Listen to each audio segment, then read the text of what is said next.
Let's get into the one KZN TV fundalo samgilso kaNqulunga ngikubingelele mbukeli asikubhekeleke indaba ehamba phambili usuku namhlanje. Kumuke abahlanu ngesikhukhula eThekwini eNgonyama Trust ichitha izinsolo kanti imvula idala umonakalo emabhizinisini.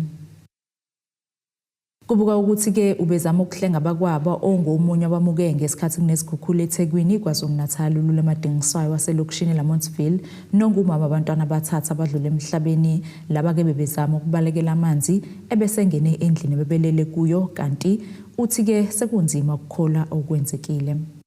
Kukobhoza izinyembezi nosizi kowesifazane waseLamontville eThekwini uma elandisa ngesigameko sokumuka kwabantwana bakhe abathathu ngesikhathi kuneyikhukhula eintatha namuhla. Kube kungena imvula kunethi imvula sezwa kumenyezwa kwamakhelwane ukungena amanzi endlini masiphumeni so ngivusile abantwana bese kushaya u12 ngabaphutha sebelele kanti mabaphakame imanzi angena ngendlu so angazange ukuthi baphume nini Thi ngiyabona sebephumile nathi fine because sebengaphandle kusho sebezohlengeka ngaphandle bekangeni kakhulu ngakho maningi amanzi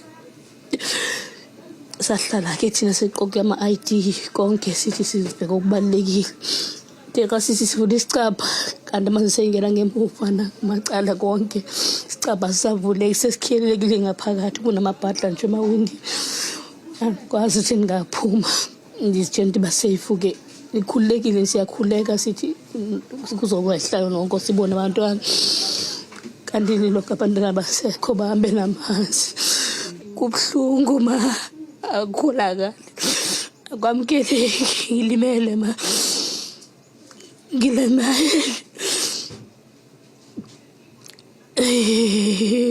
ebesahlomna ama-tablet wenza i-physics ne-maths bayisithupha okusabikwe ukuthi baphangalele ngenxa yalezi imvula kanti abane batholwe eindaweni ezahlukene olwandle. Umunye okubikwa ukuthi ke usathungathwa ngokuthola kweziko lezindaba lena ke indawo engolindela abahlala lapha bebekwa ngonyaka u2022 ngemuva kokuhlaselwa yizo izikhukhula ebese igadla iphindelela lapho ke bebakhe khona. Kuyishwa ukuthi kulesi sikhathi sabanje thina njengesifundazwe silokhu sihlaselwe izinhlekelele ezifana njengalezi. Uma ubheka imizi lapha basele abahlezi kuyo namanje sibashiya nje basengcupheni yengozi ngoba basonqenqemeni umfula. Siyafisa ke ukubanxusa abantu bakithi ukuthi nxa umasipala esuke ekhipha isixwayiso ukuthi kulezi indawo singakhi kuzo abantu bekwazi ukusihlonipha leso sixwayiso ukuze bayivikele engozini ezifana njengalezi ezivelile. Sizokwenza konke ke okusemandleni njengohulumeni sibambisene nomasipala waseThekwini njengoba kade kukhona nomeya ukuthi sibambisane nemndeni na yonke amalungiselelo einhlelo zokufihla abathandiweyo babo. Ingqalazinda eningi ikhahlamezekile endaweni ezahlukene esifundazweni ngenxa ke yaso lezi simo. Imeya yeTheku isike kayikho indawo ephephile kulezi khukhula.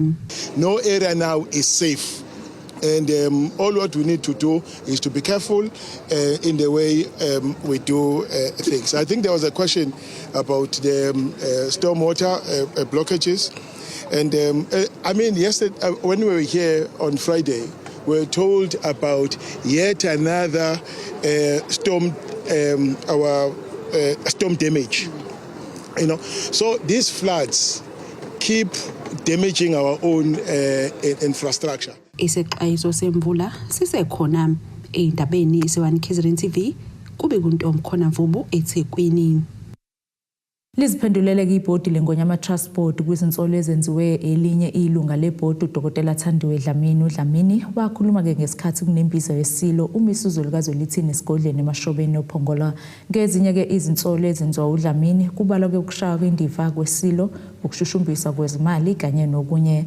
Namuhla ke ibhodi libambe isithangami nabezindaba ngenhloso ukucacisa liphinde lichithe izinsolo zikaDlamini. Kokunye kokuvelile ukuthi ke iplaza leli asola ibhodi ngalo impela ladayiswa kodwa ke belingayenzi inzuzo kepha ke lathola ukuthi ke isilo sasesiqale ke ukwakha umuzi waso kulona ngokungekho emthethweni. Ibhodi ingonyama transport ithi kuningi ukukhuluma okwavela kwimbizo yesilo yakamumva okungelona iqiniso. Laba bathi lokhu kuhlohla impi. Inkosi uMkhize icacisile ngokusayina kwakhe njengoba kubikwa ukuthi isayine endaweni yesilo. Ibhodi lathatha isinqumo lathi khabazela ngoba uwena usihlalo we-finance committee. Sicela ukuthi okwesikhashana ngoba usihlalo wethu isilo samabandla sisabambekile. Sicela ukuthi ukhabazela kube uyena ozosayinela izinto lezi zama-account ethu. Ngiqhubeke ngichaze futhi nakhona ngoba kubalekile ukuthi ngibuye ngikukhanyise ukuthi ukusayina kwami akuqondile ukuthi ngizobe sengisayina ngingedwa. Kukhona lana ekuzodingakala ukuthi kusayina uCEO noCFO kuphela. Kukhona lana ekusayina khona uCEO, uCFO, uDeputy Chairperson bese kuba nami.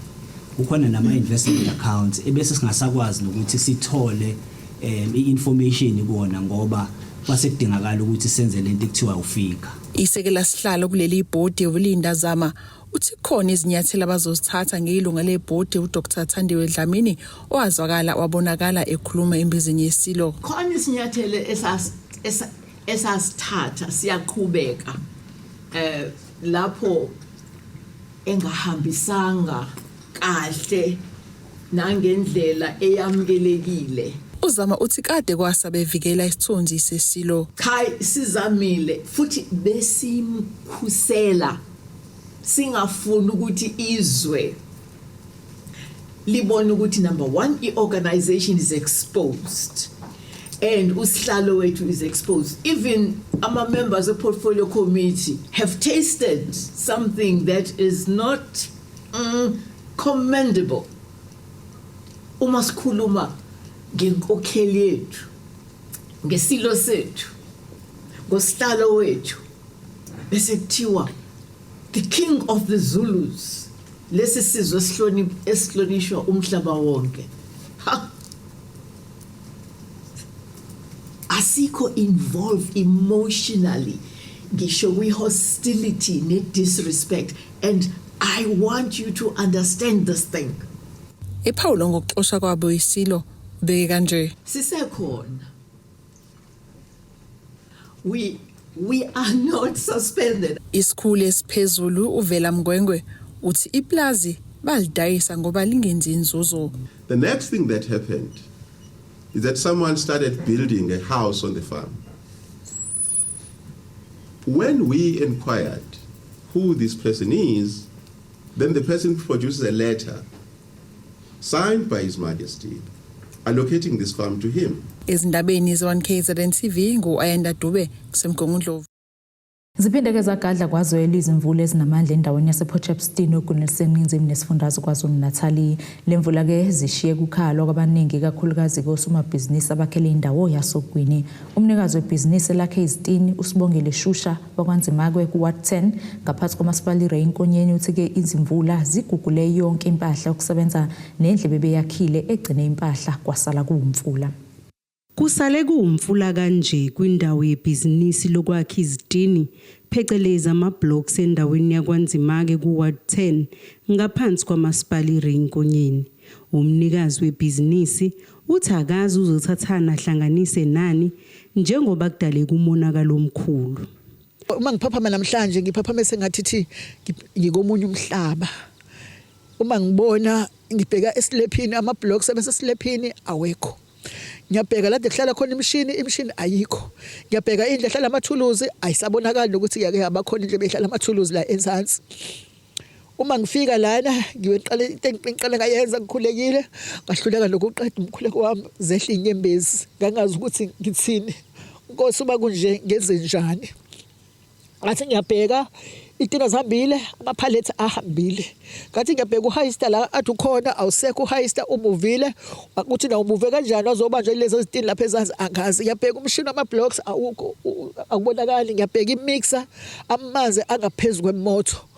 Ngiyabheka yonke into ekhona la esilephini ayisekho. Uthi uguguleke nesihlabathi abesanda kusithenga.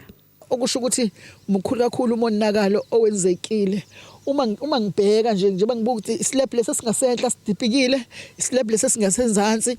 Ade nje ngikhuluma no Tony oyena umuntu ongifakela ihlabathi sithi singasenaso ihlabathi na la sithenga emzumbe ngina amalota awu4 awekho wonke ahambe wonke ngize ngathi mina kuyena ngimsendela ithombe uzubuze ngisho udriver wakho ukuthi the last load aqagcina ukuyifaka akusabonakala nothi uke kwathwela ihlabathi ayikho into esho ukuthi bekunama load yonke into oyibona nje ingamatshe iyimvula futhi noma ubuka ungacabanga ukuthi ngikhuluma amanga mangithi mina la akusemfuleni hamba amanzi ngoba indlela ekubuka ngakhona ngathi nje amanzi la ahleze khona kodwa adive asuka emfula ehamba khona azozohamba la. Uthi uma ebuka umonakalo owenzekile ungalinganiselwa ku20 million. Ngibuka nje umonakalo owenzekile la it's plus minus 20 m ngoba ngibala islab mosakho sakha ngentandane zaka NPC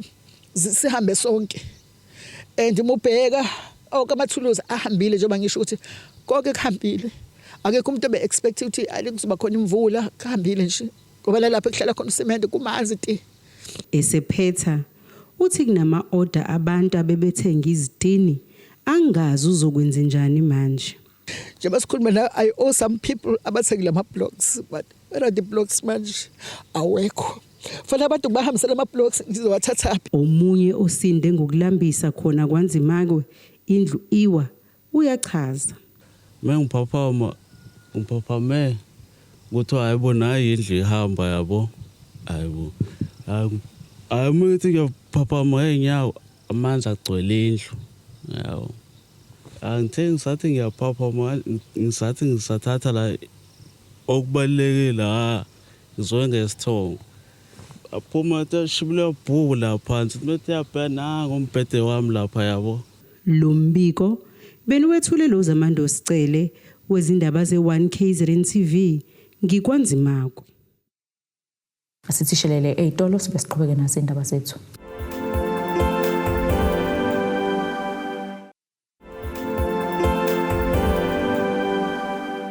Asikwamukele ke mbukelo sabukele zona indaba ze1 KZN TV yamukela ke indaba kuyizona ehamba phambili losuku namhlanje. Kumuke abahlanu ngesikhukhula eThekwini eNgonyama Trust ichitha izinsolo kanti imvula idala umonakalo emabhizinisini.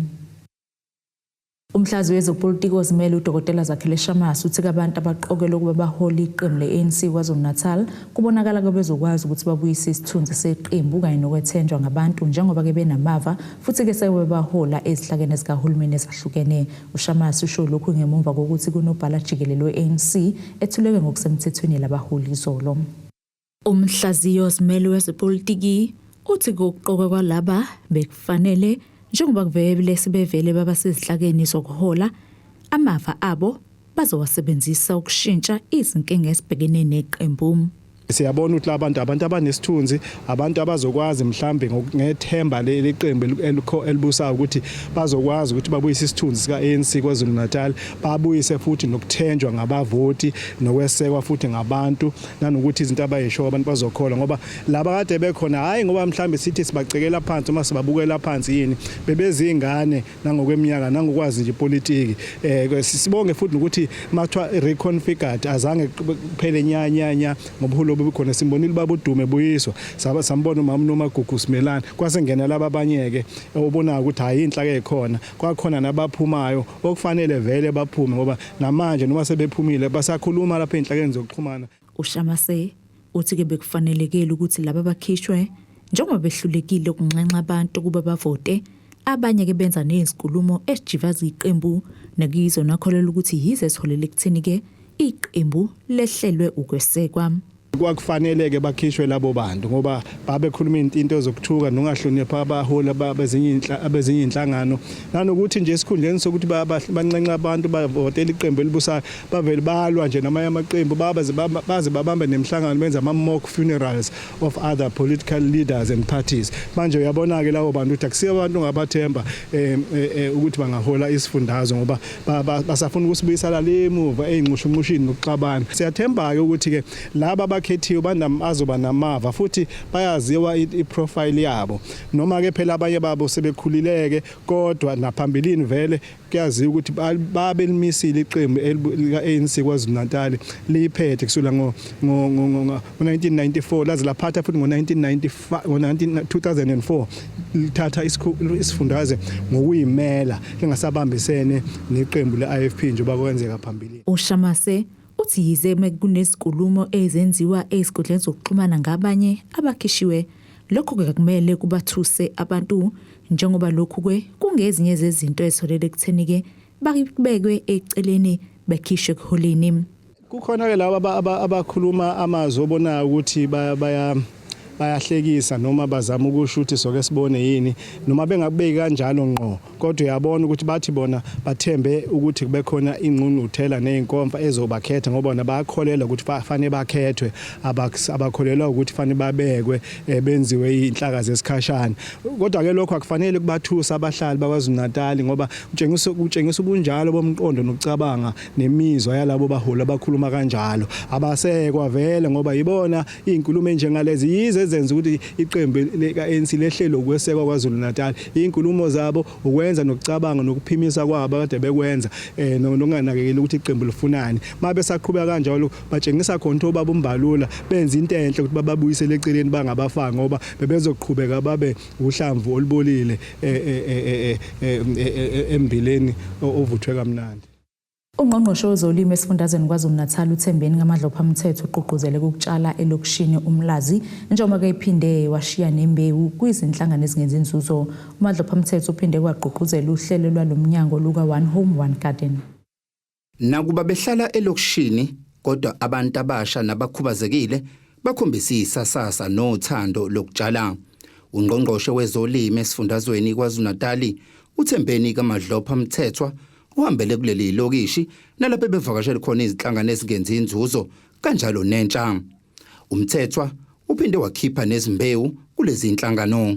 Kuza kwami la kuqhutshwa siqhuba khona engangibeke phambili ukuthi eyintweni efanele sizenze kufanele sibeke abantu abasha abantu besifazane nabantu abakhubazekile. Uyabona ke umuntu adase induduzweni noma kuyindawo esene NGO noma NPO beyisebenza kodwa bayalima noma bekhubazekile benjalo.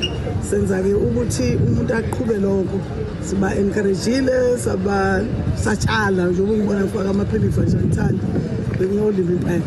Satshala emasimini abo saphinde sabanikeza nezimbewu kodwa kuhle ukuthi ngibonile ukuthi isiko lokutshala kubo likhona. Ungqongqoshe uthi nakuba kuselokishini kodwa ikhona indawo yokutshala futhi waphinde wagqugquzela umphakathi ubuzikhandele indawo yokutshala. Uzwakalisa ukujabula ngokubona intsha ilusana nobugebengu izibandakanya kakhulu nezolimo. Njengoba manje sesila kwa-W eMlazi la sizokhuluma khona nabantu bomphakathi ngoba One Home One Garden sibagqugquzela ukuthi abatshale noma ngabe indawo ayikho kahle yokulima ngoba into esiyikhulumayo la ithi ispace nje esikhona ngaba kusepassage kwakho uma kunespace kusisikhathi ungabeka ithayi uthela inhlabathi uma kune 20 liters usika phezulu uthela inhlabathi uyatshala and kuyabonakala ke isasaso uyabona abantu besifazane uyabona obaba uyayibona intsha into enye engijabisile abantu abasha abazenzile abayihlanganisa abayi-youth against crime abatshalayo nabo esengibanikile kodwa zonke insiza abayidingayo bayatshala baphinde bavune baphe nomphakathi. Isimangaliso sento uma ubona abantwana abancane kanje benza lonto leyo sibagqugquzeleke sizolo sibalandela njalo nje. Intsha esafunda esikoleni nayo beyingxenye yalomcimbi njengoba kugqugquzelwa kakhulu intsha uba ingene kulomkhakha okanye yenze nesifundo ezithinta ezolimo. Ifunde coastal kavi la bengenza agriculture for nasteng iqala nasteng bengenza level 2 la disengenza yona isebenza level 3 ibe nesafu yendise isofubeka futhi ngenza yona until ngize ngifika level 4. Babonakala bephume ngomningi baba abantu kulomcimbi obubanjele kaW elokishini eMlazi. Ezinabezi 1 KZN TV ubikuthi abantu maphumulo eMlazi.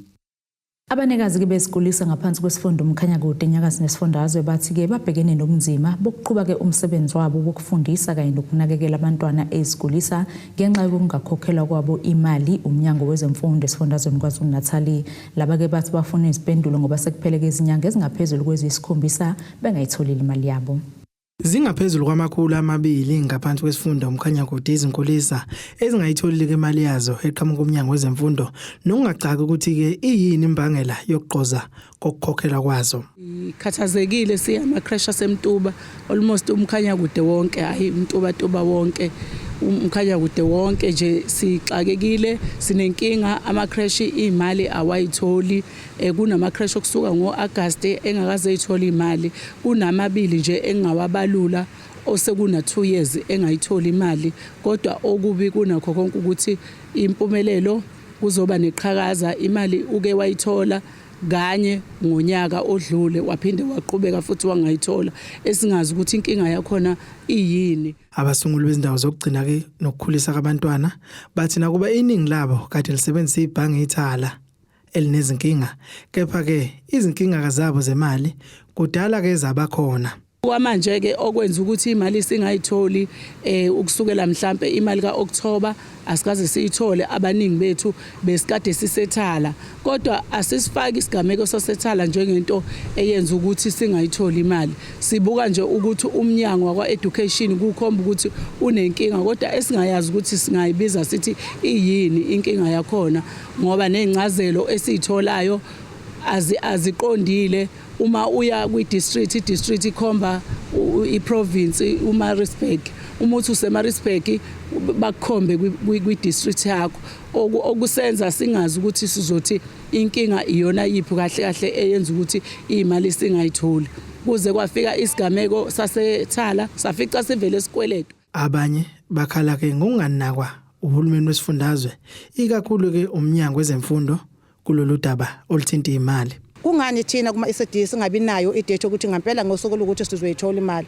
kodwa manje inyanga nenyanga siyayenza paperwork inyanga nenyanga siyasubmit ama claim inyanga nenyanga siyahlala esayithini siyasebenza ngabantwana abantwana bayagrade ngoba kungenxa yokumsebenza labantu abasuke bebanakekela kodwa uhulumeni akanandaba nathi asazi noma uhulumeni ufuna ingane ezidlwengule asazi noma ingane ufuna zihlukunyezwe abantu abahlukahlukene bese kuyima ethatha njengomsebenzi into yokunakekela kwethu izingane kodwa manje umnyango ukhombisa ukuthi uyehluleka ivumelwano eyisayinwayo amakomiti ama-LSA kuyigcina ngoba ikakhulu nje kunesimo esibona ukuthi sizongena kwi-crisis uhulumeni unephutha lokuthi ufuna ukuza yena emva kwenkinga akafuni ukuhamba phambi kwenkinga uhulumeni wethu special education njengoba kube negameko eziningi ezikoleni ukuthi izingane zingena ema-toilet nani sikuleso simo nathi lapha ema-crash.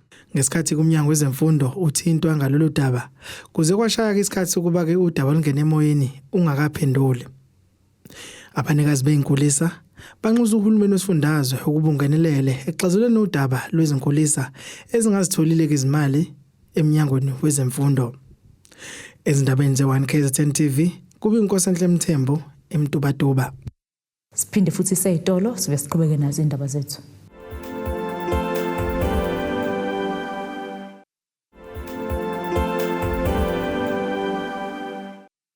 Asiphinde ke sikwamukele imbukelo usabukelo zona indaba ze1 KZN TV sikhumbuzeke ubekuyizona behamba phambili usukwini namhlanje.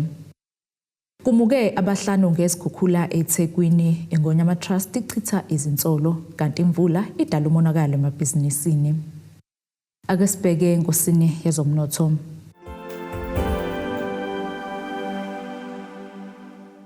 Irandi lakulelike lu-18.41 emaqhathiswana nedola laseMelika libo 23.28 emaqhathiswana nopondo waseBrithani libo 19.32 emaqhathiswana ne-euro igolide lona lu-$2,912.52 ounce olengwahlizwe wona u-$73.02 umphongolo. Ake sibheke ke enkosini yezemidlalo. Wonke kamehla azobethe nje ukumdlalo weligi yebhethwe iPremiership phakathi kweKaizer Chiefs neMamelodi Sundowns osukuba ngamanxa kwehora lesithathu ntambama enkundleni iLucas Masterpieces Moriba Stadium eAtteridgeville eGoli. Umdlalo weChiefs uNacho Miguel uthi ke bazimisele na kanjani ukuvuka basithathe kulomdlalo ke bapholisa isihliziyo nabalandeli babo kulandele kungenzi kahle kwaleli qembu muva nje. It's a big challenge, This weekend it will be a game like we show already at FNB that we can do something great.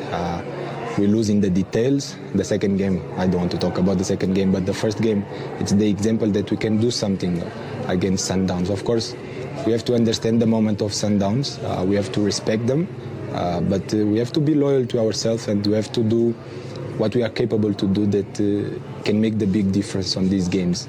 It's the small details that can we can win or lose these games, but the most important it's we want to come back after the lose last week. Nasike isimo sezulu esingalindeleka.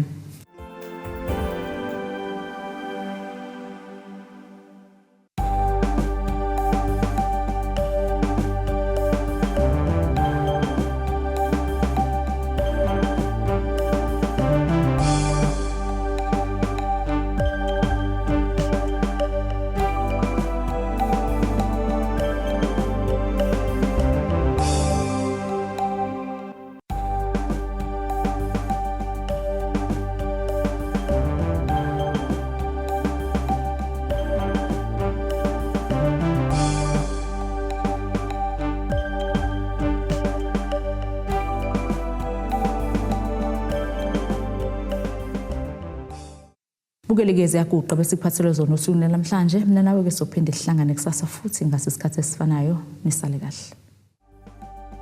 Abethuli bethu bezindaba baxhaswe iThulis Bayview Bridal. Ungabashayela kulezi zinombolo ezivelile.